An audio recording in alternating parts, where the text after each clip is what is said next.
علماء فرماتے ہیں کہ اللہ وحدہ لا شریک نے یہ جو تخلیق فرمائی ہے، اس تخلیق میں اللہ وحدہ لا شریک نے کائنات میں سب سے افضل کس کو بنایا؟ انسانیت کو۔ فرمایا لقد خلقنا الانسان فی احسن تقویم، ہم نے انسانیت کا تاج اس کے سر پر سجایا ہے، عقل کا تاج اس کے سر پر سجایا ہے، انسانیت کو افضل مخلوق کو بنایا ہے۔ پھر انسان میں سے خدا وحدہ لا شریک جب درجہ بلند کرتا ہے تو مسلمان کا درجہ بلند ہوتا ہے، کافر پیچھے، مسلمان کا درجہ خدا وحدہ لا شریک بلند کر دیتا ہے۔ پھر خدا وحدہ لا شریک مسلمان میں سے جو درجہ بلند کرتا ہے تو اللہ تعالیٰ مومنین کا درجہ بلند فرما دیتا ہے۔ پھر رب درجہ بلند کرنا چاہتا ہے تو اللہ وحدہ لا شریک اولیاء کاملین کا درجہ بلند کر دیتا ہے، اور جب اولیاء کاملین سے رب العالمین درجہ بلند کرنا چاہتا ہے تو خدا وحدہ لا شریک تابعین کا درجہ بلند کر دیتا ہے، اور تابعین میں سے جب رب العالمین درجہ بلند کرنا چاہتا ہے تو اللہ وحدہ لا شریک نے حبیب علیہ السلام کے صحابہ اکرام کا درجہ بلند فرما دیا، اور صحابہ اکرام میں سے جب رب العالمین نے درجہ بلند کیا تو خلفائے راشدین کا درجہ بلند فرما دیا، اور خلفائے راشدین میں سے اللہ وحدہ لا شریک نے جب درجہ بلند کیا تو حضرت ابوبکر صدیق رضی اللہ تعالیٰ عنہ کا درجہ بلند فرما دیا۔ پھر صدیقین میں سے اللہ وحدہ لا شریک نے جب درجے بلند کیے تو اللہ وحدہ لا شریک نے انبیاء کے درجے بلند فرما دیے، انبیاء میں سے جب رب العالمین نے درجے بلند کیے تو رسل کے درجے بلند فرما دیے، رسل میں سے جب رب العالمین نے درجے بلند فرمائے تو اولو العزم 5 پیغمبر ہیں، ان کے درجے خدا وحدہ لا شریک نے بلند فرما دیے، اور جب خدا وحدہ لا شریک نے ان اولو العزم 5 پیغمبروں میں سے درجہ بلند کرنا چاہا تو خدا وحدہ لا شریک نے اپنے حبیب علیہ السلام کا درجہ۔ جب اتنے اسٹیپ آتے ہیں تو پھر ہم آج کہاں اس اسٹیپ پر پہنچ سکیں کہ نبی علیہ السلام کی شان بیان کر سکیں؟ بلکہ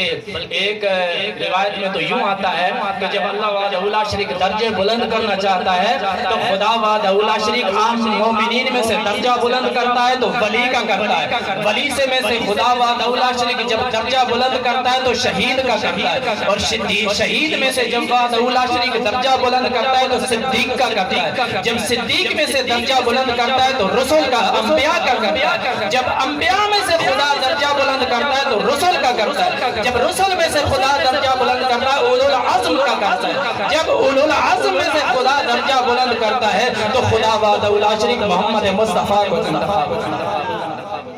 جب اتنی عرفہ والا شان ہے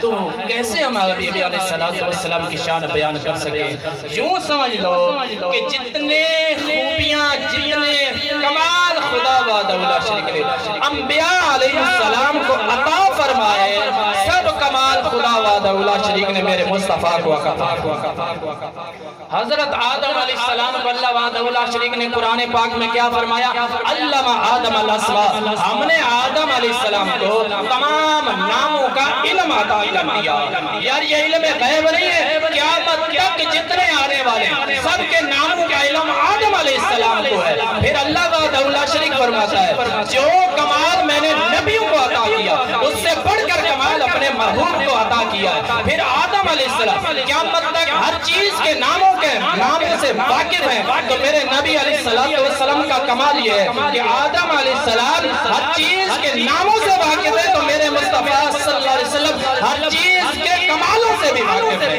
کون کیا کر سکتا ہے، کون کہاں جا سکتا ہے۔ اسی طرح فرمایا اگر نوح علیہ السلام کو خدا وحدہ لا شریک نے عمر دراز عطا فرمائی، 1000 سال نوح علیہ السلام کو خدا وحدہ لا شریک نے عمر عطا فرمائی، اور نوح علیہ السلام کو اللہ وحدہ لا شریک نے پانی پر تیرایا۔ آپ کے ماننے والوں کو خدا وحدہ لا شریک نے محفوظ فرما لیا غرق ہونے سے، تو میرے محبوب کا کمال یہ ہے کہ نوح علیہ السلام کو یہ جو کمال ملا تھا یہ کمال مصطفی تو تھا۔ نوح علیہ السلام میں میرے آقا علیہ السلام کا نور نہ ہوتا تو وہ غرق ہونے سے کیسے بچتے، اور اللہ وحدہ لا شریک نے میرے نبی علیہ السلام کا کمال ان میں پیدا فرمایا۔ شیش علیہ السلام کو رب العالمین نے کمال عطا فرمایا، حضرت ادریس علیہ السلام کو اللہ وحدہ لا شریک نے کمال عطا فرمایا، حضرت ہود علیہ السلام کو اللہ وحدہ لا شریک نے کمال عطا فرمایا، حضرت صالح علیہ السلام السلام کو خدا وحدہ لا شریک نے کمال عطا فرمایا. کافروں نے طلب کی کہ اگر آپ سچے نبی ہیں اس پہاڑ سے ایک اونٹنی پیدا ہو, وہ اونٹنی پیدا ہو اور بچہ پیدا کرے, ہم تیرے اس معجزے کو مان کر تجھ پر ایمان لے. پتھر سے اونٹنی پیدا ہوئی اور اونٹنی نے بات کی انسان سے اور اونٹنی نے بچہ پیدا کیا. لیکن میرے مصطفیٰ کا کمال کیا ہے کہ صرف ایک اونٹنی نے حضرت صالح علیہ السلام سے بات کی تھی, پتھر سے اونٹنی پیدا ہوئی. میرے مصطفیٰ صلی اللہ علیہ وسلم سے اونٹوں نے باتیں کی, ہرنوں نے باتیں کی, چرندوں پرندے میرے مصطفیٰ صلی اللہ علیہ وسلم کی بارگاہ میں آ کر شکایتیں دی. میرے مصطفیٰ صلی اللہ علیہ وسلم اگر سلیمان علیہ السلام پرندوں کی بولیاں جانتے تھے تو میرے مصطفیٰ ہر جاندار کی بولیاں جانتے تھے. ہر جانور میرے نبی علیہ السلام کی بارگاہ مقدس میں اپنی روایت پیش کرتا تھا, اپنی عرض رکھتا تھا, یا رسول اللہ صلی اللہ علیہ وسلم فلاں شخص مجھے چارہ کم دیتا ہے, فلاں شخص مجھ سے زیادہ کام لیتا ہے, فلاں شخص نے مجھے بچے قید کر لیے, یا رسول اللہ میری مدد فرمائیے. تو میرے آقا علیہ السلام مدد فرمایا. ہم حقیر انسان شان مصطفیٰ کما حق کو بیان کر سکیں. اس لیے شیخ سعدی رحمت اللہ تعالی علیہ فرمایا, یا صاحب الجمال و یا سید البشر من وجهك المنیر لقد نور القمر لا يمكن ثناء کما کان حق بعد از خدا بزرگ تو ہی قصہ مختصر. یا رسول اللہ صلی اللہ علیہ وسلم ہم کہاں آپ کی شان بیان کریں, خدا کے بعد پھر آپ کی ہی شان ہے یا رسول اللہ, بس بات مختصر کرتے ہیں.